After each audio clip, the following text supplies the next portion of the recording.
Hello again, and good morning. Right, so continuing on. Wow, actually that volume just jumped for a sec. Yeah, I have this weird bug that happens every now and then, in which, actually we probably want to buy... no. Right, so these horns are basically just a way to travel around. Now, I don't think anything will happen if I use it now. Okay, so yeah, no, it's just a free travel item, basically. So now, we're still in the first sanctuary here. Yeah, like I was mentioning earlier, there's a bit of a weird audio bug that happens on my computer sometimes. Oh, hell. Yeah, the main drawback of spears right here. Friggin' bats.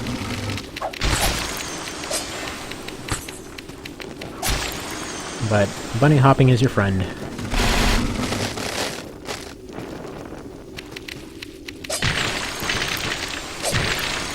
Yeah, there's a lot of cool stuff you can do. Personally, I mean, granted, this is the case in pretty much everything, but spears are just my absolute favorite. Ah, he didn't exactly trigger it. No. Get off me, you dick. Alright.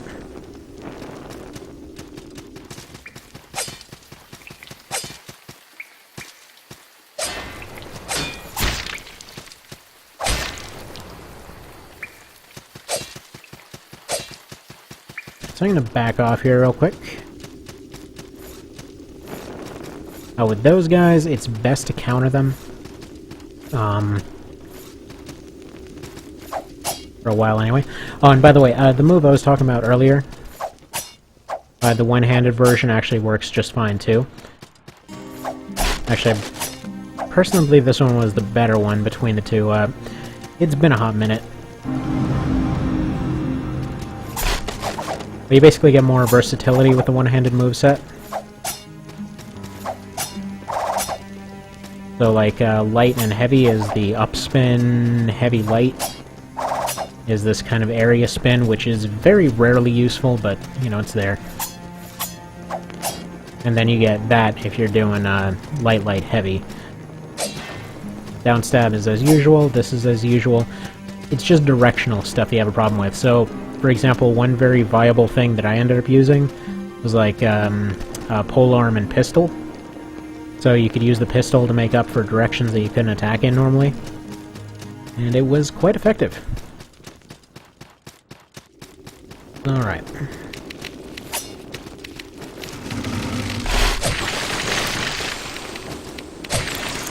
Normally that's my preferred way of dealing with bats.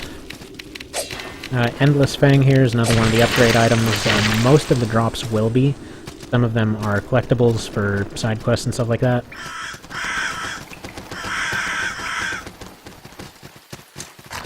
What you need to do is not jump, and there we go. And that takes care of him.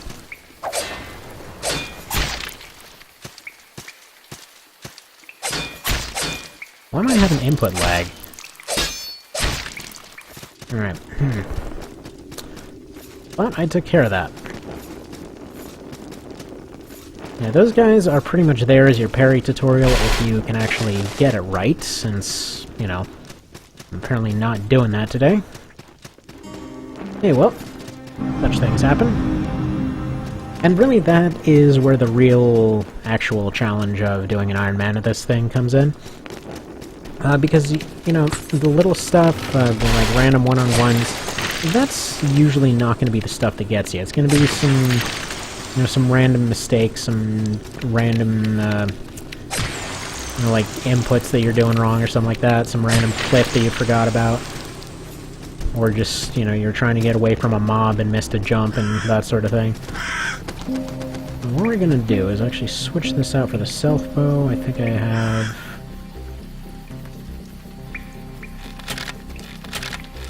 see if we can bait some of them over here. There we go. Just push them on over.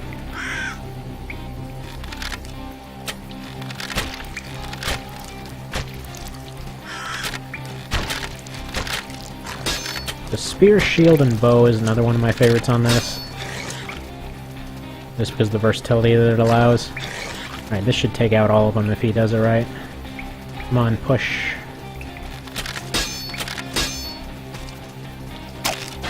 Well, just took him out.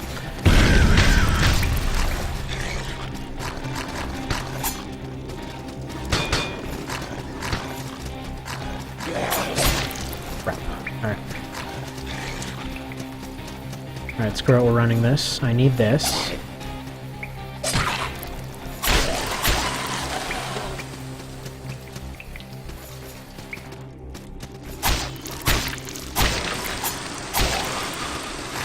This is why it's important to get your spear damage up quick if you're going for a spear. So 80 is an absolute fustercluck up there right now. I'm gonna go for a two-hander spear instead. Unfortunately, the shield is not terribly good. This Peltarian is pretty much an anti-poison shield, and functionally useless for now.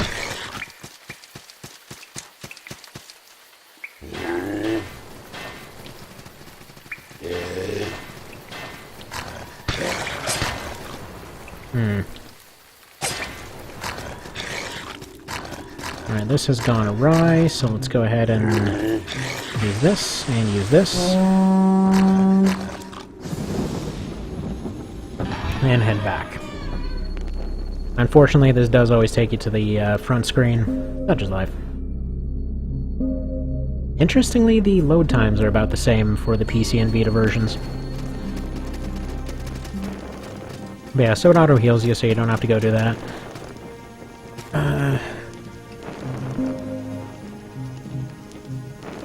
Go ahead and make this better. Or no, actually, because those three, I didn't need to buy those three earlier. That would automatically get that to where it needs to be. Never mind. This, just like DS1, pretty much gets you about a 0.5% increase in your defense. Not really worthwhile. This is pretty worthwhile, though, so... what are we doing here?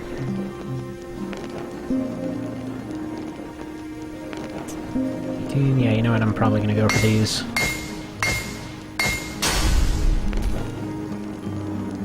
And one level on top of that.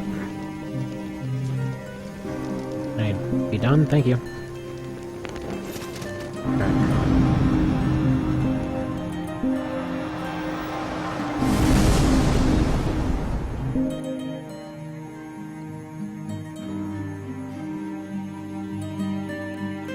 Probably might go for stamina here.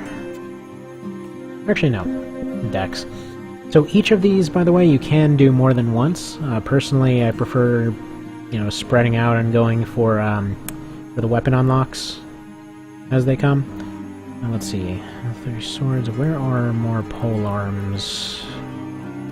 Alright, pole arms are down this way.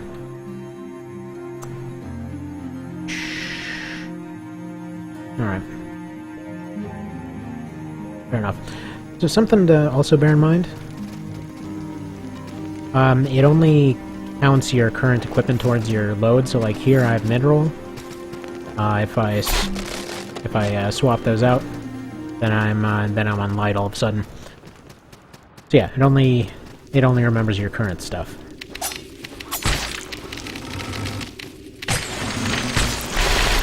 Oh, this is doing fantastically right off the bat. So much worse than it would usually go. I'll go ahead and blame it on rust. Alright.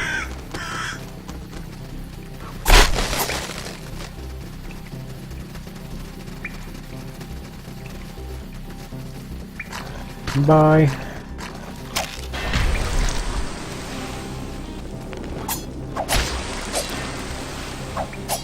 Oh, by the way, something to bear in mind, this right here is a very good countering combo. So like if you run away and get charged by something, do that, and do that.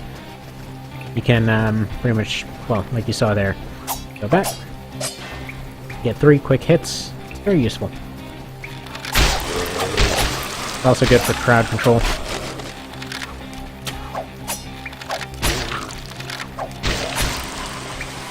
So right there, there's that double hit. And then if you switch over to this version, It's a kind of hurt box type of thing. Starts off much earlier, that's what it was. That's why I can remember it. Alright, so back to fast mode here. Alright, so there's that crossbow. These traps will completely wreck your day the first time you come through here. Talk to this guy, get the bad ending. Need to talk to him 3 times to unlock the bad ending. And yes, this is how close that thing was.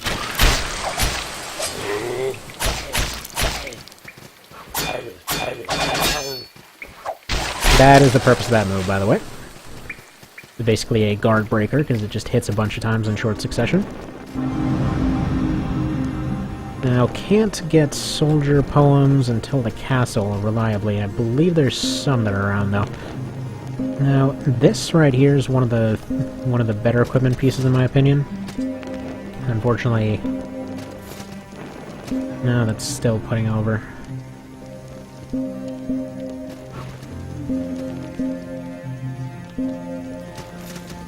No, that's still over, dang it.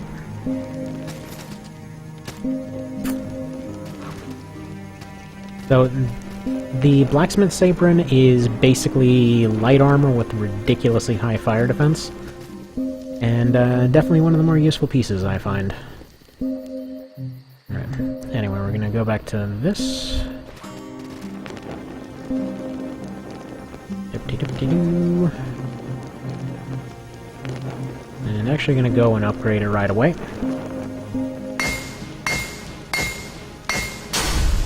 Now, why I mentioned the fire defense thing is something that'll come up later.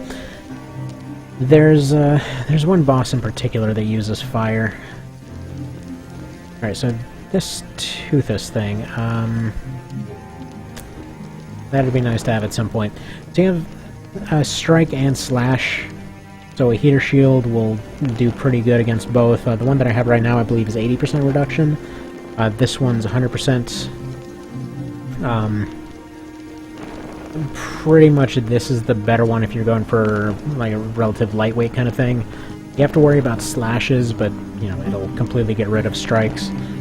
You do not have upgrade materials, right.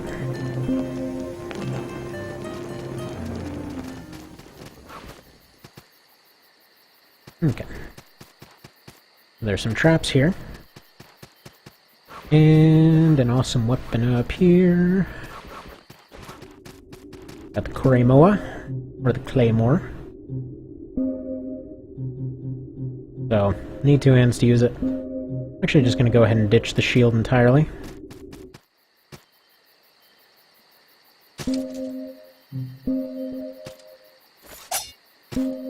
Now, as far as the difference in damage, well, let's look at this here. This thing does 32 strength scaling of S. Still has some dex scaling. Yeah, it does double damage to this thing, and it's not even upgraded. And that's why traps hurt. So great swords are, quite frankly, possibly overpowered.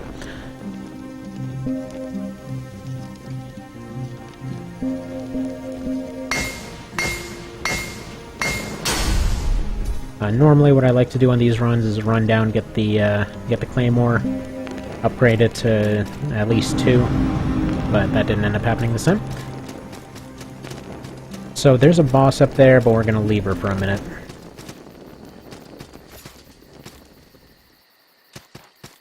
Because I'd like to get more upgrades first.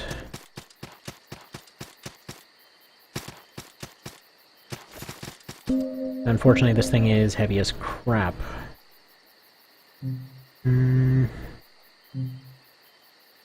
Like 15. We're gonna have to go naked for this one. Nah, doesn't matter.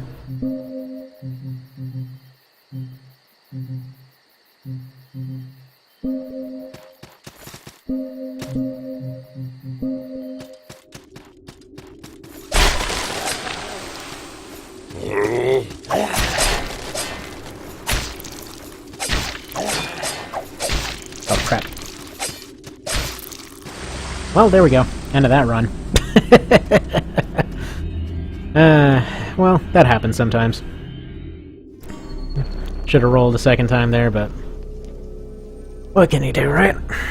Anyway, gonna try it again in just a little bit, so see you next time.